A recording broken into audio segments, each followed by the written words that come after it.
Hezche everyone, Estongo, Amber Chehochethkodos, Muskogo Gidoes, Lesto Gidoes, Amalagida, Loja Poga, Omatowa, Loja Amatowa, Loja Poga, and Loja Gogi. Hi everyone. My name is Amber. I'm a citizen of the Muskogee Creek Nation. My tribal town is Loja Poga, or the place where turtles dwell, and my clan is a turtle clan. In addition to being Muskogee, I'm also of Shawnee, Yuchi, Quapaw, and Cherokee descent. And I'm also very much a proud Black woman of African American heritage. So I identify as Black and Native, Afro Indigenous, Black and Muskogee. Either of those will do, they're interchangeable for me. Um, my pronouns are she, her, and hers, and I don't mind they if you don't know my pronouns. So before we get started, I want to first recognize that I'm currently on Kalapuya land, also known as Portland, Oregon. So I want to give a shout out first to the Kalapuya people and to the other tribes of the Pacific Northwest, as they are still here and very much still, this is very much still their land. So even as an Indigenous person, I recognize that I'm a guest on their ancestral homelands and that respect is due. So shout out to all the Native tribes here in the Oregon area.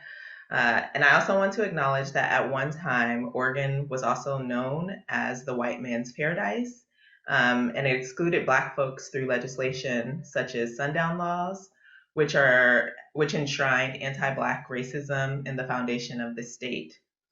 So I want to recognize that many of these laws didn't come off the books until relatively recently, and that the legacy and ongoing violence of such legislation has produced generational harm for Black folks throughout so-called Oregon. So the work that I do today, here and every day on Kalapuya land, is in honor of both Native and Black folks who have endured and resisted under white supremacy, settler colonialism, and racial capitalism, not only here in Oregon, but throughout this country, and I would just say, throughout the world. So with that, I'm very much indebted to my forebearers, and I'll use my voice to continuously uplift Native and Black folks of the past, present, and future. So I see that a lot of you have put your where you're located. If you don't know whose territory you're on or whose land you're a guest on, we're going to place a link in the chat so that you can find out whose land you're on. And if you would like, feel free to share with us that. Just because I think, as Alan said earlier, it kind of connects us, and then it reminds us that we are guests and that the original stewards of the land still are here, and we should honor and respect their homelands. So next, I'd like to send thank yous first to Celine, who is my friend, who I love and support, and I'm just really grateful for all your encouragement, and just thank you for inviting me to do this today. I feel really honored, and I feel like I'm amongst some other really brilliant people now who have done this, for the Slow Factory. So I want to thank you for your vision, and also want to say, congratulations on your new building, and you're doing really great. So thank you so much for having me. This is truly an honor, and I hope I do it justice. Next, I want to say to Alan, my homie, my friend, I so appreciate you. I just think you're just an all-around loving and kind relative, and I just appreciate the work that you do for your peoples, and just for all of Indian country. You're just a jewel, and I just want you to know how much I appreciate you. To Nicole Nimri, thank you so much from the beginning. Like, you've just guided me and helped me get to this point with, getting all the stuff, ready for me to do this. And also to Nick Miller, who has been kind of bringing me through the home stretch. Thank you so much for that. also for assisting me with design and technical support, as well as Krista, who helped with design and technical support. And I also want to give a shout out to the ASL interpreters. I want to say that I appreciate you, and I appreciate you conveying what it is I have to say to our relatives in the deaf community. So lastly, I want to say thank you for all of you who have shown up to this. I'm so flattered that you would come and hear what I have to say. Thank you for being willing to listen and to participate, to be engaged, to be challenged, to learn, and for wanting something more than this, because I feel like we deserve more than this. And I hope by the end of this conversation, we will all be in agreement that we are deserving of more than this. And next, I just want to acknowledge and let it be known that I am here as your peer. Though I am often referred to as an activist, which I am guilty of like putting that on my bio, really I see myself as more of an advocate, as a theorist, as a comrade, and as a cultural critic. Someone who is really interested in building community and consensus, even when this work is hard, because it really is hard work. And I want to preface this whole presentation with the fact that I have not arrived, nor do I intend to, which I believe is a necessary perspective to maintain while fighting these very violent and real systems. So like you, I'm still very much developing and interrogating my own politics. And I'm daily learning and adjusting and discarding harmful and non-revolutionary ideas and strategies.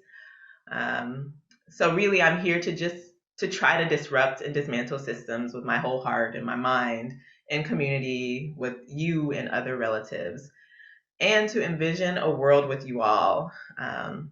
One that is rooted in respecting one another's humanities, or in one another's humanity, culture, and ways of being. Because I think that we deserve a world, or we are a part of a world. Well, I want to be a part of a world, is what I was meant to say, where we reverence the natural world, honor ecological systems, and be in right relationship with non-human relatives. So for me, this workshop and all the work that I do is about us interrogating how we realize Black and Native futurity in a post-white supremacist, post-settler colonial, and post-racial capitalist world. And lastly, I want to acknowledge that I believe all of us are at different places in our journey to liberation. And I hope that we can give one another grace, because this work is hard. And I think all of us are very much still learning. So let us give each other grace, and please give yourself grace, because there are times that we do mess up. There's times when we do get things wrong. But this is what community is for, is that we support one another. And when things are wrong, we support one another until we get it right. So I just want us to honor the fact that, we're all still learning. So let's learn together. So with this hour that we have together, I'm hoping that we can at least try to scratch the surface around envisioning Black liberation and Indigenous sovereignty. So my main goal is to continue and contribute to the conversation that has been ongoing since the beginning of the settler colonial, white supremacist, and racial capitalist project. So this is a conversation whose ultimate goal is rooted in the total destruction of these systems. It's so important that we recognize and understand that this conversation is very much nuanced, multifaceted, and complex. And it's an ongoing conversation that will absolutely require diverse thought and a plethora of strategies. So we will hopefully achieve during this conversation defining what Black liberation and Indigenous sovereignty are, and examine them both as logics and movements of abolition. I hope that we can investigate the connection between Black liberation and Indigenous sovereignty, that we can discuss lateral oppression and violence between Black and Native communities within the context of the United States.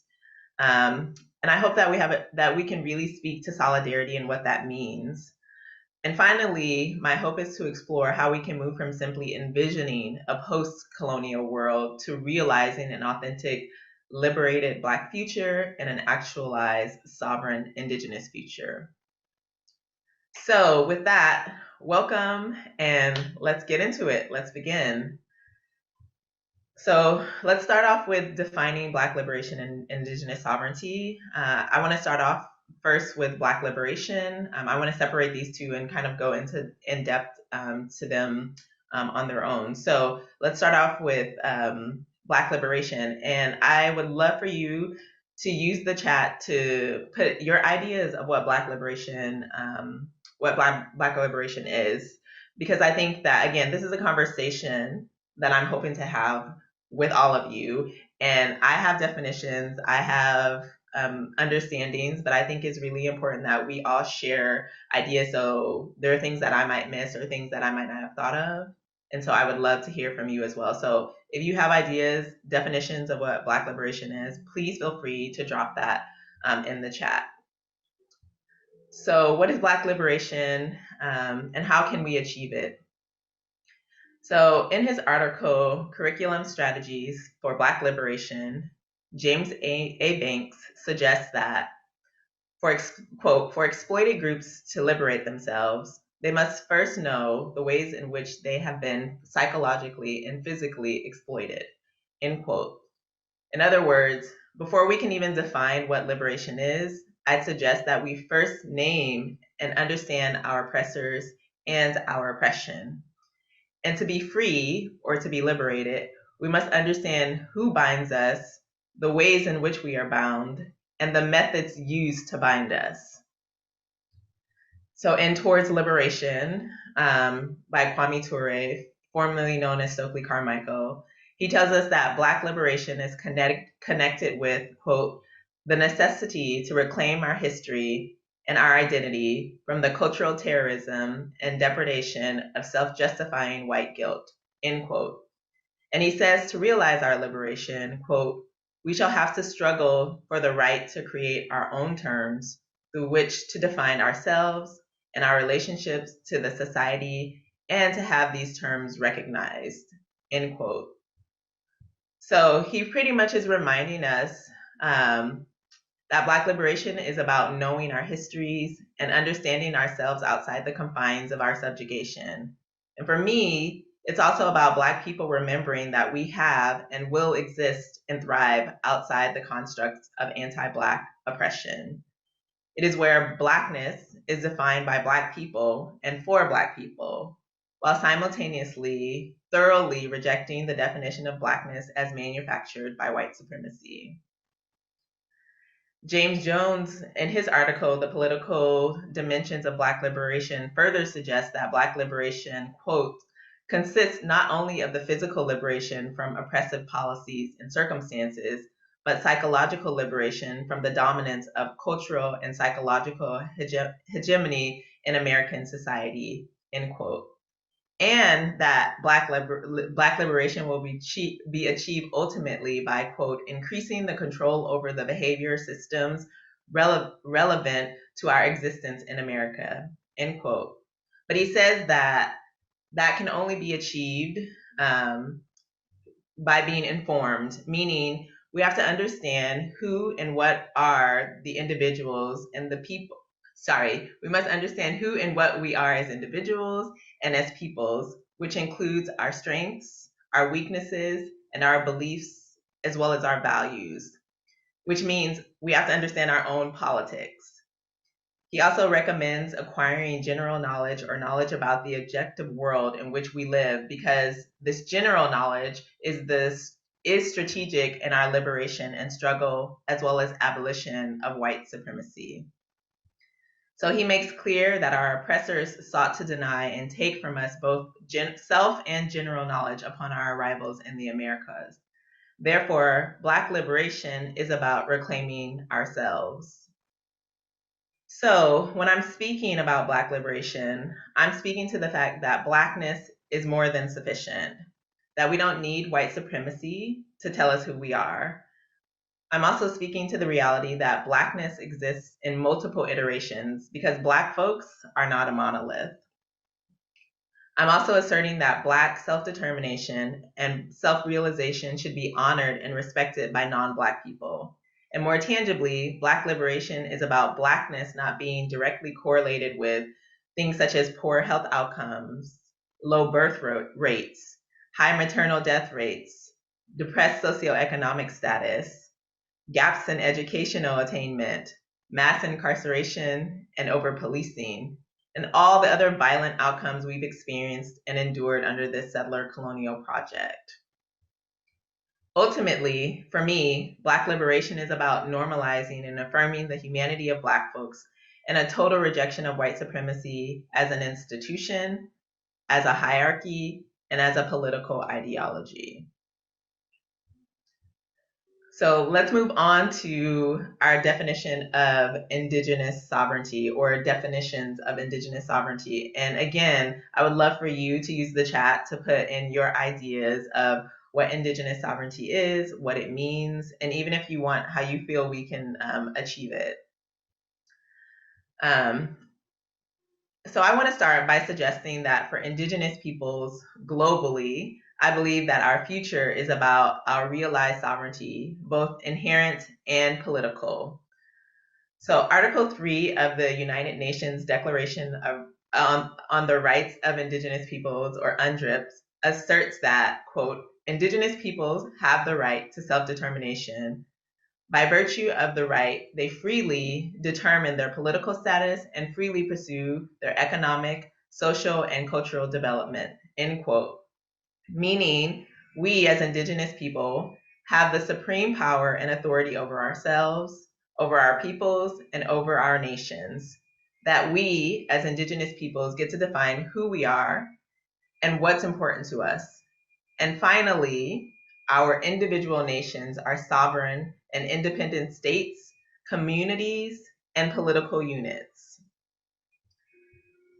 But when it comes to colonial nation states recognizing Indigenous and tribal sovereignty, we should acknowledge that, as Dwayne Champagne points out, quote, most nation states ignore the history of Indigenous peoples and usually incorporate Indigenous peoples as citizens of the nation state without Indigenous consent. In this way, Indigenous peoples are treated like a population, a collection of individuals who share a common identity, but not political or cultural institutions or collective territorial claims. Being treated as a population of citizens with a cultural identity does not provide for recognition of self-government or territory, end quote. So by incorporating us into nation states, settler governments attempt to erase our sovereignty and therefore our legitimate claims to our ancestral lands, our unique political identities and cultures, and therefore the future of our peoples, which is an ongoing policy of genocide, erasure, and dispossession. I also think it's important to note that our current definition of sovereignty is rooted in the political and heavily reliant upon whether governments or nation states acknowledge our right to self-governance. And while nation-to-nation recognition is important and valuable, I would like to suggest that Indigenous peoples globally are inherently sovereign, as I believe settler states are neither the authors nor the grantors of either our political or inherent sovereignty. So even as nation states attempt to take from us what is rightfully ours and bestowed manufactured authority upon themselves to define us and recognize us in the ways that best benefit them, Dwayne Champagne further reminds us that, quote, Indigenous history does not start with recognition at the beginning of the nation state. Rather, Indigenous peoples believe that they have existed as a community with self-government and territory from time immemorial, certainly thousands of years before the formation of contemporary nation states, end quote. So I'm very much in agreement with Dwayne's point, and I believe our inherent sovereignty is something we are born with. So no individual or government has the authority to tell us as Indigenous people who we are, or can take away our lineages, our connections to our ancestors, to one another, to the land, or to the natural world. None of this, sorry, I have an alarm going off. So none of that is up for negotiation, in my opinion. And I want to remind us that as original stewards of these lands, it is our sovereignty that is supreme and supersedes any settler colonial government or nation state. I would also like to add that when we speak of sovereignty, it is important that we recognize tribal sovereignty as an integral aspect of indigenous sovereignty. Tribes are sovereign nations whose sovereignty is also both inherent and political. This includes the right to determine who is and who isn't a citizen, even if we, as outsiders, disagree with their politics of enrollment or any other aspects. But I want to point out that this doesn't mean that we can't disagree or speak up against racist or exclusionary policies or policies that replicate settler politics. But we should, especially Indigenous people, should respect tribal sovereignty. Individuals, tribes, ultimately, we should respect that ultimately it's tribal citizens or members who have the right to determine the direction of their tribal nations. In the article Peoplehood, a modelhood for the extension of sovereignty in American Indian Studies by Holmes, Pearson, and Chavez, we are reminded that, quote, nations may come and go, but peoples maintain identity even when undergoing profound cultural change, end quote. So our future, therefore, is dependent on us remembering who we are and to fight for our fundamental right to self-governance, self-determination, and to steward the lands of our ancestors as both politically and inherent sovereign peoples. So as we define Black liberation and respect Black liberation and Indigenous sovereignty and respect them as separate technologies of abolition and refusals of oppression, I hope we can draw parallels across communities and can recognize that we have a common oppressor, as we should undoubtedly understand that this system has contempt for both Black folks and Native peoples, especially as we assert our right to exist outside of its subjugation, to demand our political, economic, and social independence, to dismantle manufactured political and geographic borders, and ultimately as we reject centering our oppressors and denying them gaze and even surveillance. So with that said, we should speak to how Black liberation and Indigenous sovereignty are connected. So I want to first start off by saying that I believe anti-Blackness and anti-Black racism, or anti-Blackness / anti-Black racism and the hyper-surveillance of Black folks is fundamental to the institution and ideology of white supremacy. I also believe the hyper-invisibility and the erasure of Indigenous peoples as technologies of genocide are fundamental to the ongoing project of settler colonialism and imperialism. Therefore, our work is interconnected and inextricably linked because the very foundations of this project is anti-Black, and it's also, the very foundation of this project is anti-Black and also is rooted in Native genocide and dispossession.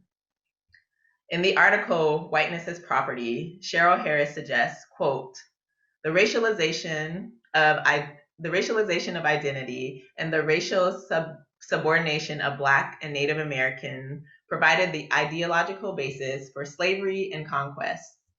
She continues, quote, although the system of oppression of Black and Native Americans differ in form, undergirding both our racialized concept of property implemented by force and ratified by law, end quote.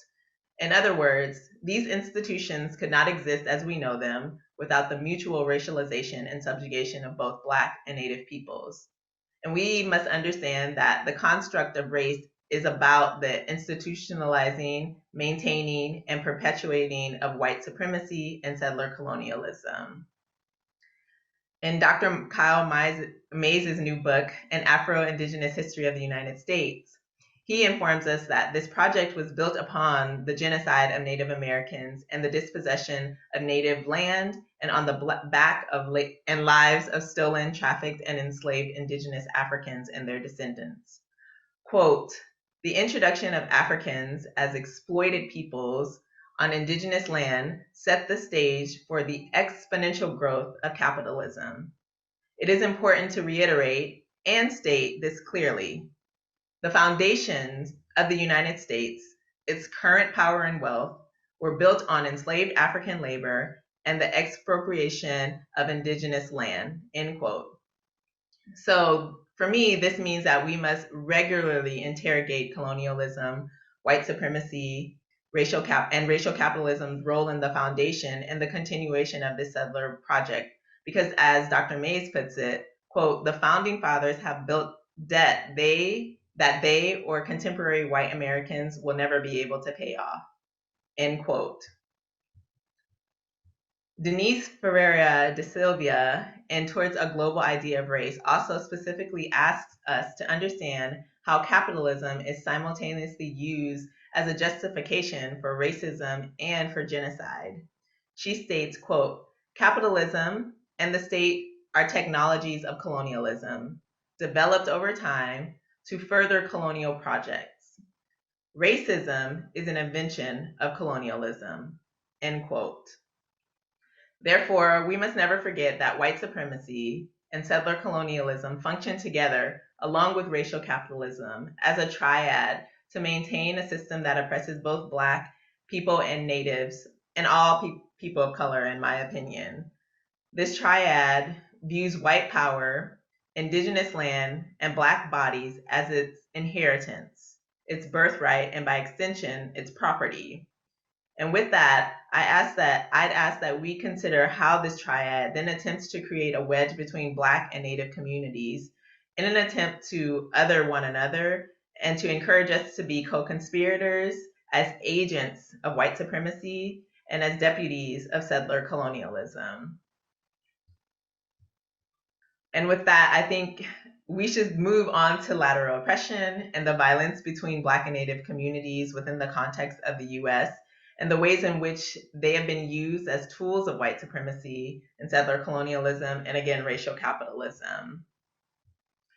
So when I speak to lateral violence or oppression, I'm talking about the harm our respective communities have and do perpetuate intentionally or unintentionally as a means of being proximate to our oppressor, or even as a strategy, or even as strategies we think will aid in our respective liberation, but at the cost of one another.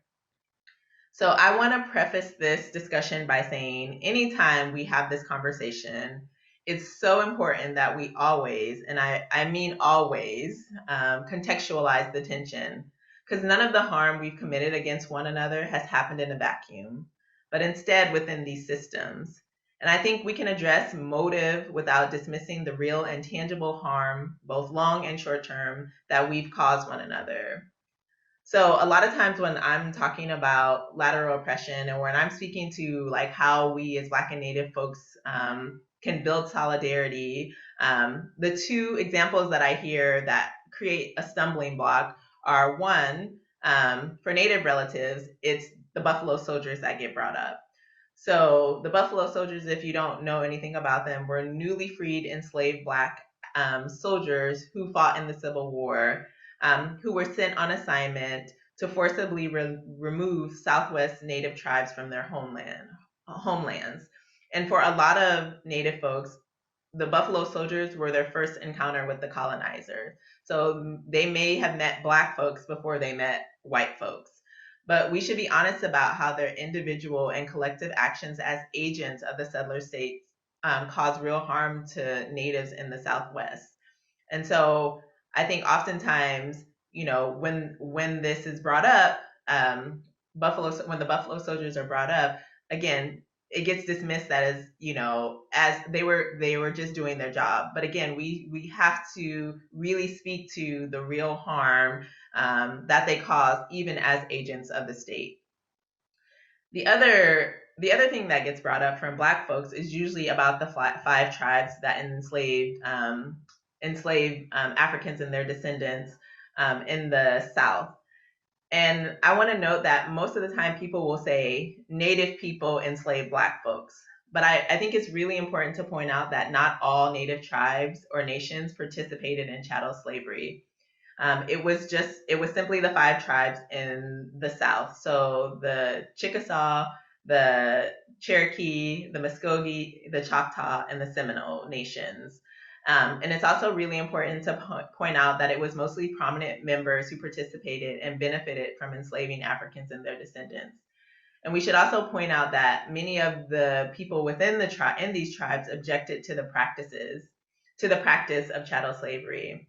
But again, we must recognize that the entire tribe ultimately benefited from those who participated in chattel slavery, both in the short term and even in the long term, and that freedmen and their descendants have been dispossessed of kinship and disenrolled as tribal citizens even up until today.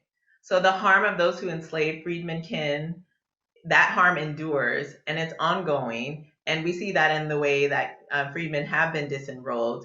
And those consequences are real, and they drive a wedge between the Black community and the Native community. So I want to again point out that both incidents in history are true and deserve our attention, but the conversation can't stop at the incidents and the harm. I think we have to be honest about the history and present and the present consequences, but we shouldn't fail to interrogate how we got to that point, to those instances of harm, nor should we forget how we got to where we are today. So I'm asking us to dig deeper and to try to understand the violence we've often perpetuated against one another and do the healing work without glossing over the realities of the situation or any situation of harm and division between our communities. And I also want to remind us that it is not Black and Native folks that authored anti-Blackness and Native genocide. And it is not us who sought to other one another at the onset of this project. So scholar Theda Perdue informs us that, quote, by emphasizing the actual, exaggerated, and imagined differences between Africans and Indians, whites successfully masked the cultural similarities of the two races, as well as their mutual exploitations by whites, end quote. In other words, it was by design that we were othered and then othered one another and saw our communities through the eyes of our oppressors. Our relationship to and with one another has absolutely been complex, but much of our relationship building has been in direct conflict with what the colonizer hoped for us. And so they often and intentionally set to discourage us from building authentic community and genuine kinship relationships. In the book Black Indians by William Katz, he reminds us that, quote, to prevent Africans and Native Americans from uniting, Europeans played skillfully on racial differences and ethnic rivalries. They kept the pot of animosity boiling. Whites turned Indians into slave hunters and slave owners, and Africans into Indian fighters. Light-skinned Africans were pitted against dark-skinned, free against enslaved, Black Indians against pure Africans or pure Indians, end quote. So we should acknowledge that the Black and Native communities have unique challenges and unique histories in the context of this colonial project. And we can also acknowledge that although our experience under white supremacy and settler colonialism has differed, we have also struggled alongside one another. We have also broken bread together, built community, lived together, fought in wars, shared knowledge, and have enjoyed both platonic and romantic relationships. In other words, we have been human together. And this doesn't negate that we haven't also been in conflict and have been one another's enemy at times. So as we are seeking to dismantle systems alongside and with one another, there's no need to mythologize or romanticize our sometimes tumultuous relationship. We can acknowledge that there have been experiences of we can acknowledge that we have had experiences and experienced the human condition under oppression. Therefore, as we seek to realize Black liberation and Indigenous sovereignty, it is vital that we be prepared for and interrogate the ways in which these systems attempt to manipulate us into co-opting these very violent and divisive ideologies and the notions of the other. We must be vigilant about the attempts to persuade our respective communities to become co-conspirators of these institutions. We must arrive at the conclusion that we are not one another's enemy. We must also actively divest from the logics of mutual oppression, and we must forfeit any alliance to the ongoing project.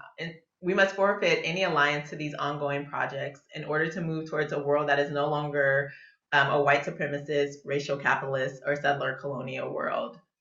And I wanna say that this work is real work. It's hard, and it will require us to build community. It will require us to unlearn what we've learned about one another from our oppressor. It will require us to envision something different than this and to build capacity for empathy. And, I think it's important for us to remember that this work is work that we've already been doing. Our predecessors did it, and now it's our turn to do it. And I want us to remind us that we have been in solidarity before and we can be in solidarity again. So, with that, let's move on to solidarity. Let's speak to what solidarity is. And I often, ask myself, is solidarity a real thing? And before we move on to that, I also want to prompt you, if you have ideas of what solidarity is, please feel free to drop it in the chat. And also, if you have ideas of how we get to solidarity or examples of our solidarity, I also would love for you to drop that in the chat. So again, like I said, this question is something that I've been wrestling with because I think oftentimes it's used as a buzzword. And I've seen it be used to gain social capital and then discarded when it no longer serves a purpose. And I think that has made it lose its power. And I think that makes it something that people no longer believe in. But I'll say that it's in reading a lot. I mean, I read a lot. I love to read. And also in speaking with relatives that I feel like I'm in an authentic relationship with, I've come to the realization that solidarity is not dead, but it happens within community and through relationship. I've learned from the brilliant Black radical feminist anthropologist and host of Zora's Daughters podcast, Alyssa and Brendan, that solidarity isn't rooted, that solidarity that isn't rooted in community is futile and is often inauthentic. That we cannot claim to be for one another if we don't really know one another. And that true solidarity requires us to understand one another's politics. Simply put, we need to take the time to get to know one another and to understand what folks who say we are in community with really believe in, and also what they're hoping to achieve. Otherwise, we will be in relationships based on assumptions. And I'd also like to suggest that solidarity requires ongoing political education. So as freedom fighter Yuri Kochiyama reminds us, quote, political philosophy is not just something you obtain, it's something that you develop through your lifetime. And of course, as different events happen to you and different people you meet and writings you read, your philosophy is going to change, end quote. In other words, our politics are something that we grow and mature into over our lifetime. But I would, however, like to suggest that solidarity is not something we owe to people either within our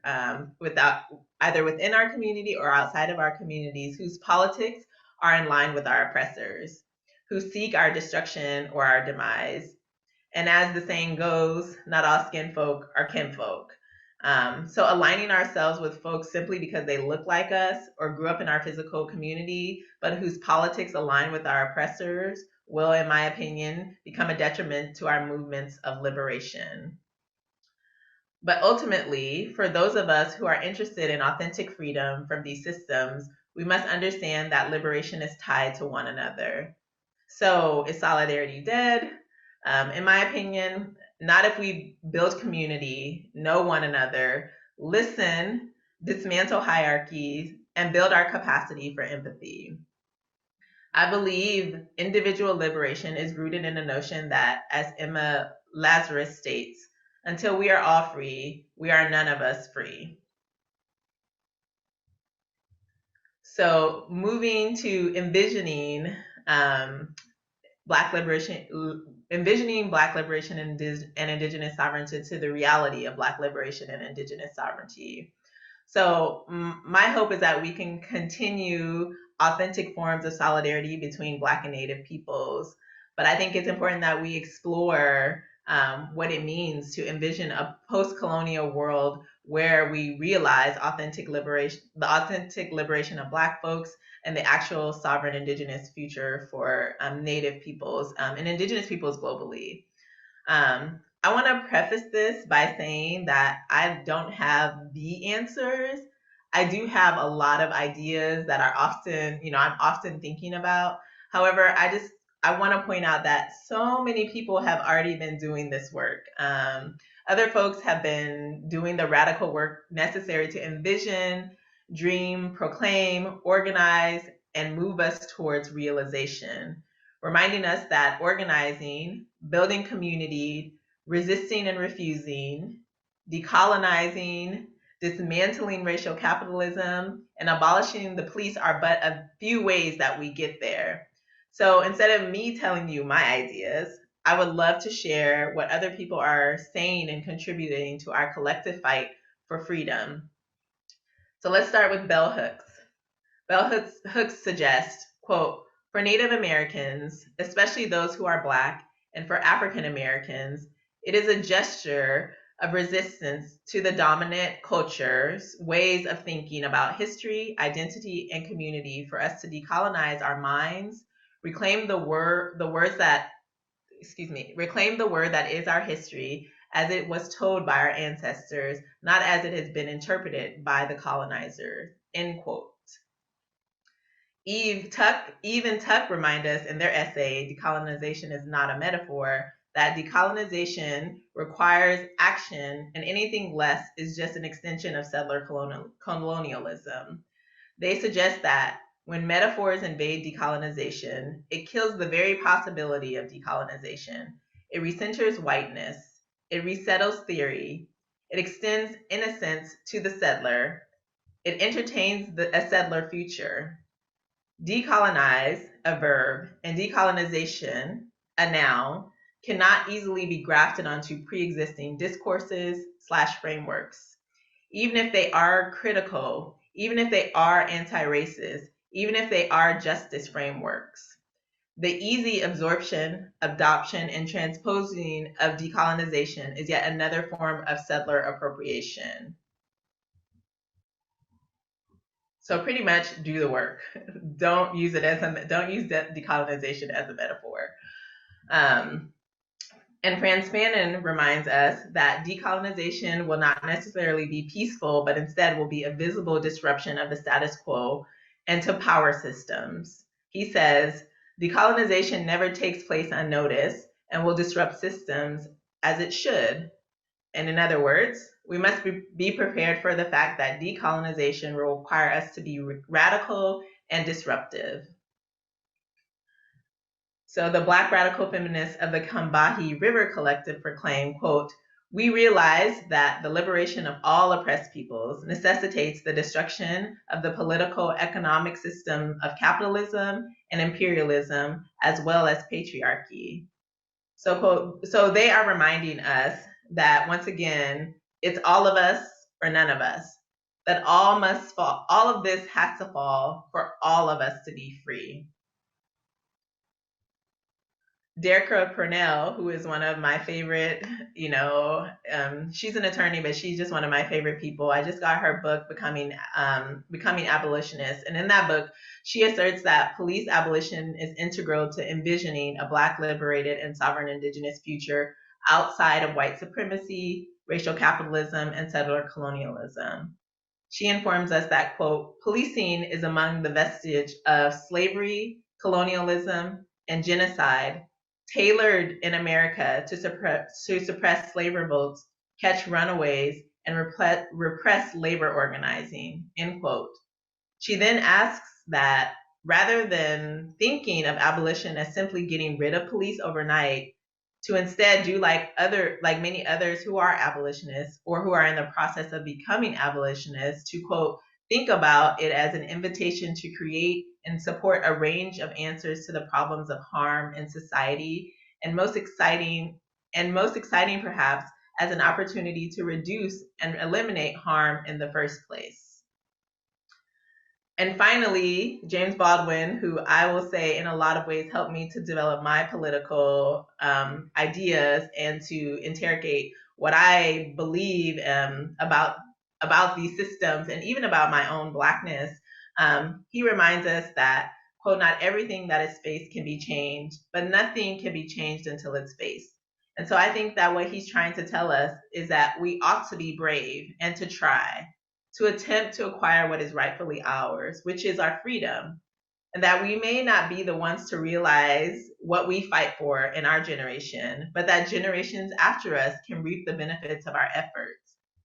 I think this quote reminds me that it is our responsibility to harvest the fruit of our ancestors, to plant new seeds of liberation in our generation, while simultaneously weeding the seeds and the fruit of our oppressors to prepare in hopes of preparing fertile grounds for our descendants. So these folks who I have brought into the conversation, the ancestors, the contemporaries, are just a few folks who are reminding us that we have hard work ahead of us, work that we must all do if we want this future that we're saying outside of these systems. But it also begs the question: so if we don't do this work, who will? So, in closing, I'd like to remind us that oppression and subjugation is neither our inheritance nor our final destination. That our birthright is collective and individual liberation and sovereignty. So, as a final thought, I'd like to read a passage from my recent piece, Envisioning Black Liberation and Indigenous Sovereignty, that was published online by the U.S. Department of Arts and Culture in September. Quote, "If we expect to achieve this future, it will be our responsibility as Black folks and as Native peoples to continue the work of those who came before us, to deconstruct the colonizer and the oppressor in our hearts, in our communities, and in our understanding of the world with intentionality, to dismantle institutions that dehumanize us, and to refuse ideologies of systems that seek to commodify and profit off of our oppression. It is imperative that we remember that both of our peoples have always been the authors and authors of our liberation and the architects of our deliverance. That our ancestors were never passive in their subjugation, but instead active participants in their fight towards freedom. That is the legacy we have been entrusted with. So as contemporary stewards of this work, it is our responsibility to continue imagining the future fought for by our predecessors, while simultaneously envisioning a world and a future more brilliant than what our oppressors have planned for us. And with that, I'd like to say thank you for coming to my my presentation, my workshop, and I'm really excited to have a Q&A with all of you. And let's do this. Thank you once again, Amber, for such an amazing class. It was definitely very needed to hear these conversations, especially, around solidarity and anti-Blackness in the Native community, and especially just in general worldwide. You'll see everyone is saying That's so in their nice. classes. Yeah, oh my gosh. Thank you. Very amazing. Okay, so we're going to move on to the questions now. And we'll see, okay, here's the first one. In a material world, how does this look? I know how Black people often feel like they have no homeland in this country, which can lend to a desire to stake claims to Indigenous land, even through cooperative efforts. And likewise, the ongoing anti-Blackness in Indigenous communities. Do we strive for communalism? Do we strive for cooperatives? Do we not have the language for what abolition and decolonization looks like? That's a really, really brilliant question. And I so appreciate it because I feel like this comes up so much, on with my conversations online, as well as any kind of workshops. So what I always want to first suggest is for Native people, I want us to remember that Black folks are the descendants of Indigenous Africans, that our homelands remember us even though we may not know where we come from. But I also want to remind us that the lands of Indigenous peoples here on Turtle Island also recognize the indigeneity of Black folks, right? And so Yes. I think it's our responsibility as Indigenous peoples of Turtle Island to remember that. And so we extend the same love and kinship to the descendants of Africans as we do kin on Turtle Island. And Yeah. so with that understanding, I feel like we could move forward and talk about then how we live together, right? Mhm. We understand as Indigenous peoples that we don't own the land, but that we are stewards, right? And so I believe it's our responsibility to foster a relationship between the lands of our ancestors here and the descendants of Indigenous peoples of Africa, right? Because land back doesn't mean eviction, especially for Black folks who are not settlers, right? And I hear a lot of times, well, Black folks act like settlers. Like we all have the capacity to act like a settler, right? Like I'm on the homelands of the Kalapuya people, and I could act as a settler here, right? But again, this what we've experienced didn't happen in a vacuum. All of this is due to this project, right? So it's our responsibility, if we're saying we're going to decolonize, to recognize the indigeneity of Black folks. And I think as Black folks, right, when we talk about um, gaining land, like reparations, right? The conversation is usually about reparations. We're asking for reparations from the settler state, not Native people, right? Because other than the five tribes, Native people, Indigenous people of Turtle Island didn't enslave folks. So asking Native folks to give us land as reparations, I think, is making Native people responsible for the atrocities of the settler state, right? And I think that recognizing these 2 points, that Black folks are Indigenous people as well, and Yes. that reparations are the responsibility of the settler state and not Indigenous people, except in the context of the five tribes, where there are reparations that are, I think, required as Definitely. an act of kinship, right, Mhm. for freedmen. Yeah. So I think with that, leading the conversation with that, then I feel like we can move into like we can move past theory of like decolonizing and all that stuff, and we can move towards like what does authentic kinship look like. And I think that even before these projects, Indigenous people, we didn't have these hardcore like political boundaries and even geographic boundaries, right?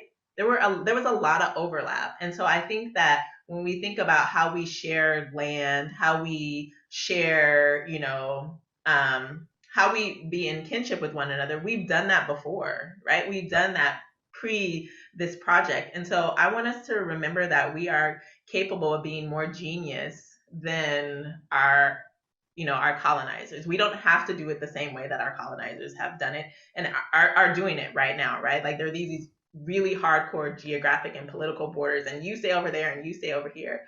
But that's not kinship. That Yeah. doesn't honor the relationship and the responsibility we have to the land, right? So I think that, again, this is hard work. None of this is going to be easy, but we have to talk. Like we have to talk about the things that feel like, for Black folks, like you said, feeling displaced from our indigenous, land in Africa. We feel often like we don't belong. But I think as Indigenous people, we can extend grace and say, but you are kin, you do belong. And so I think right now, while we're under the umbrella of capitalism, people are feeling like the only thing they can do is buy land to build cooperatives and to do those things. But those are strategies that people are doing within this system. But as we start to dismantle the system, let's be brilliant. Let's be genius. Let's think of better ways than just like, you Black folks stay over there, you Indigenous people stay over. Like, we don't have to do that. That's all a choice. Yeah. So, yeah, I, that's what comes to mind. Mhm. And going off of that, someone asked a question that I honestly see a lot throughout multiple conversations is like, how do you know who is your community, especially like, in this world of oppression and like you said, not all. skin folk are kinfolk. So it's like, how do you navigate that and figure out who's really, there for you? Relationship building, really. I mean, I feel like, especially with the advent of social media, sometimes social media gives us the false notion that likes and follows Mhm. and all that stuff equates to community. Yeah. But I think a lot of times what we don't realize is that is a false sense of um, who it is for us, right? Like I feel like there are people on social media who I would say I'm in actual community with, like you. Like I Mhm. feel like, if I screw up, you're Yeah. not going to try to destroy me, Yeah. right? You're not going to try to like embarrass me. You're going to come to the DMs or send me a text and be like, yo, Amber, like I just want to talk about what happened, right? So I think people who are in authentic community with you aren't Mhm. seeking your destruction. They're Yeah. not seeking your demise, right? They want you to win as much as they want to win. And Mhm. I also think that there are multiple levels of community, right? You have the people that are kind of in your inner circle, and then your circles get bigger. But I don't think that we owe community and, like I said, solidarity to everybody Yeah. because some people are just harmful. But Mhm. it's not until you build relationship with folks that you actually know those things. Yeah. And I just think that again, it's work, but people you're in real authentic relationship with again won't want your demise. They won't want to destroy you. They won't. It doesn't mean that we won't hurt each other because in all Yeah. relationships we hurt each other. But I just think that yeah, there's different levels to community, and but building relationship is how you do it. And I think that a lot of times it starts local, but like I said, I have friends online. Like Alan, you and I have never like really hung out, but we're still friends, right? Yes. And Yes. Of so course. it's not necessarily geographical, Yeah. Yeah. either. 100%. So Yeah. yeah. Well, thank you. And okay, here's another question. As a fellow Black and Native Yakima person, I'd love to hear how you navigate anti-Blackness and Indigenous erasure in your community spaces. A therapist. No, that's partially the answer. Um, you know, when I when I started out, I did not ever plan to be in such spaces as this, leading any kind of conversation. It has kind of just happened. And I think with that, I've had to learn to deal with then the violence that comes my way, both anti-blackness and both erasure. I oftentimes have people being super violent, either feeling like I'm too black to be native or you know, I don't know, that I speak to blackness or I speak to nativeness too much to like, understand blackness or I'm a sellout. Like there's just all these things that people project onto me Yeah. and have expectations of me to perform blackness and indigeneity the way they see fit. So I have learned to tell people like I'm not your Negro, nor am I your Indian. I'm doing my best, with this work. But what I remember really is that I have the right to inherit both of my bloodlines, both of my Yeah. peoples, right? This is Mhm. my birthright. And Yes. no matter how much someone dislikes me or someone thinks I'm not enough of whatever, none of that can take away the people I come from, Mhm. the person that I am. There's Yeah. no conflict in my blood. There's no conflict in my heart about who I am. Um, that doesn't mean that I don't struggle sometimes. Like, I've learned to ask myself, are you performing or are you being you? Right. Yeah. And I have to be okay with the fact that people aren't going to like me. I have to be okay with the fact that people are not going to see me enough. But again, I build community, right? I build community with folks who aren't interested in my destruction. And with online, I've just had to like block a lot of people, and people feel like that's me silencing them. Yeah. And I'm like, but you're not silenced. You just don't have access to me. Yeah. So setting boundaries and keeping people who at bay who are not really in my community and who aren't for me, And again, talking to my therapist and crying to my friends and all those things, because Uh, that stuff is real, right? yes, it It's is. really hard and it's really painful for sometimes when, people come at you and say, you're not native enough because you have a black nose. Like the racism is violent and it's very, I don't, I'm a very empathetic person and I feel a lot. And so there are times where things make me cry. And so I have to depend on the people in my community who see me and love me. And that's how I continue to navigate, um, not decompartmentalizing my identity. I don't separate out being black and native. When I'm in an only native space, I'm black and native. When I'm in an only black space, I'm black and native. Like I don't choose one identity over the other. I try to thrive in both because, I'm worthy of that. Yeah, And you all should. of you who are also black and native are worthy of that. Yes. Thank you for sharing that and sending love and strength to you always and Thanks. forever. Okay, moving on to the next question.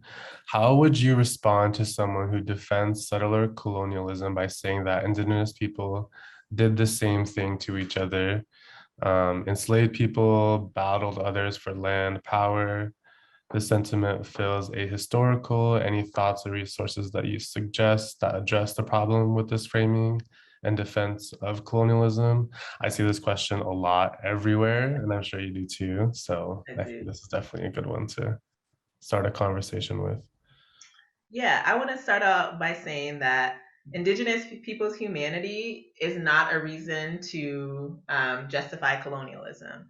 We had the right to have wars with one another, to have disagreements, to fight over, territory. That will never be a justification for the violence of settler colonialism and white supremacy. I don't care if the rest of the world, that's how everything has always been conquered. It doesn't mean that it's right, right? So there's no justification for the violence of thinking that you can, sail across the ocean, get lost, and then plant a flag and say, we belong here because you guys used to fight too. All people fight. I Yeah. fight with my brothers. I fight with, like I fight with my friends. It doesn't, Yeah.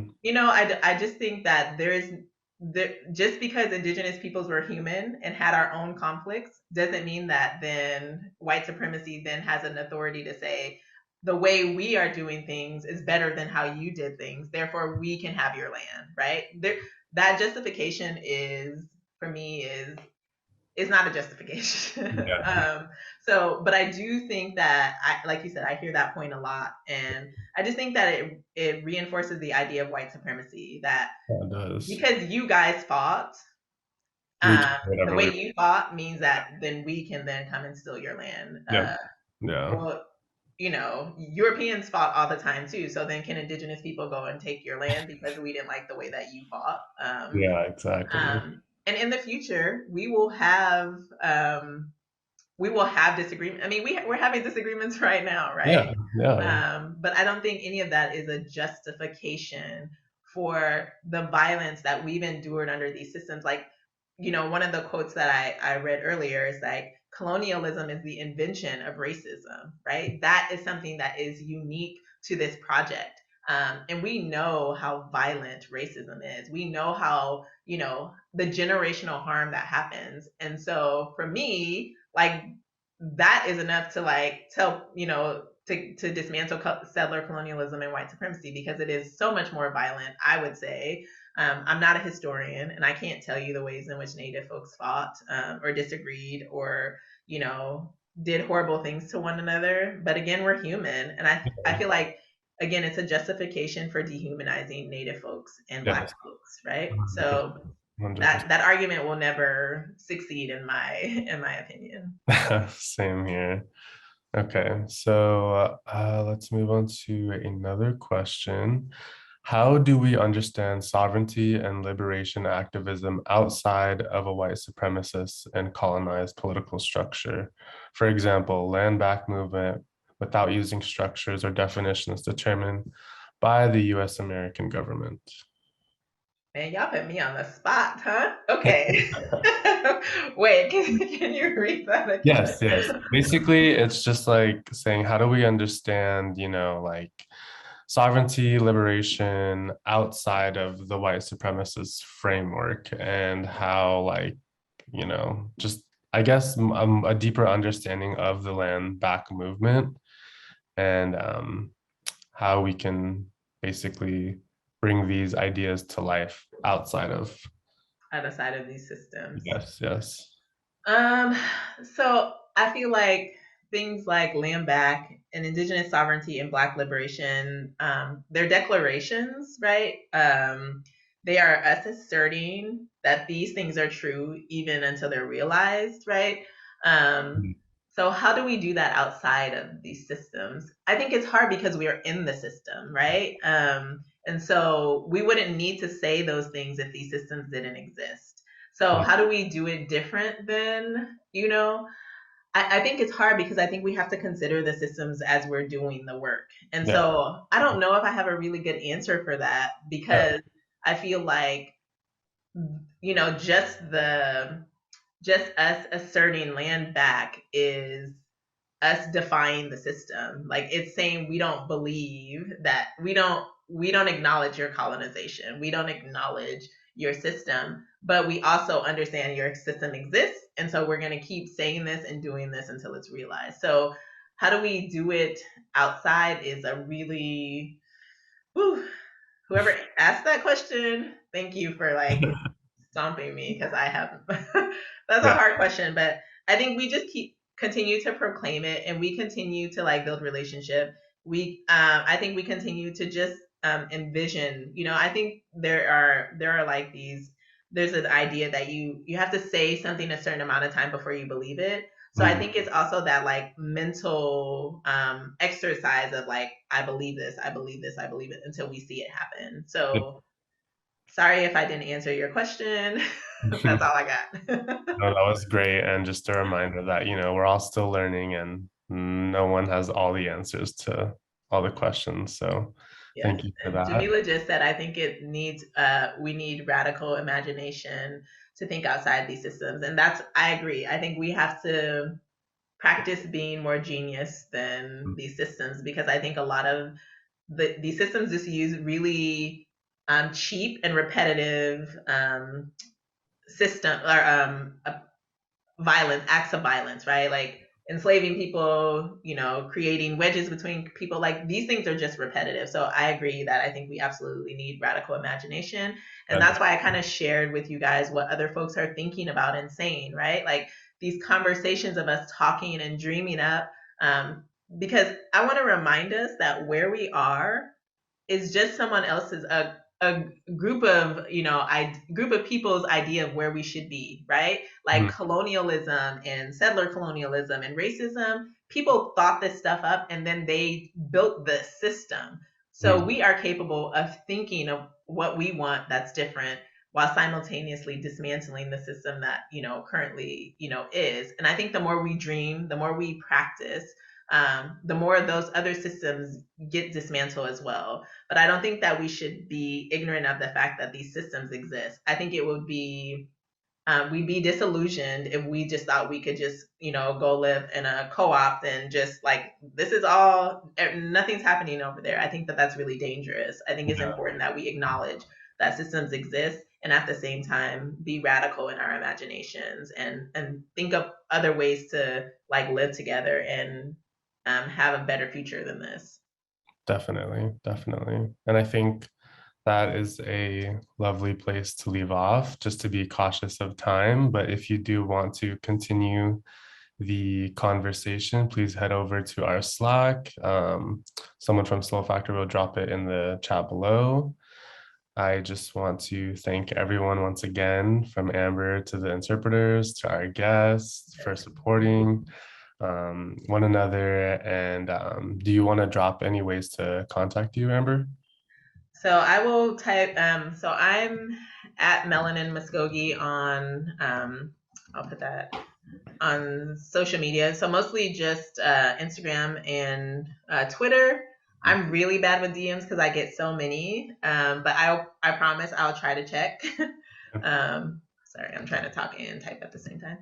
Um, yeah, and I feel like again on social media there there are conversations that are happening. So it's not just me, it's other folks coming and being in community with me on the page that I feel like, even if you're not talking to me, you're talking to other people, which is, I think, is important because, again, I'm your peer and I'm doing this work with y'all. So thank you so much, everyone, for joining, and thank you for all the really brilliant questions. And I'm looking forward to a Black liberated future and a sovereign Indigenous future with all y'all. 1,000%. Well, thank you, thank you, thank you. If you guys enjoyed this class, please feel free to share it. And if you're able to donate at slowfactory.earth. We also have hundreds of other classes up there. So yes, thank you to everyone. And I hope you guys have a great rest of your day and a safe weekend. Bye. Bye.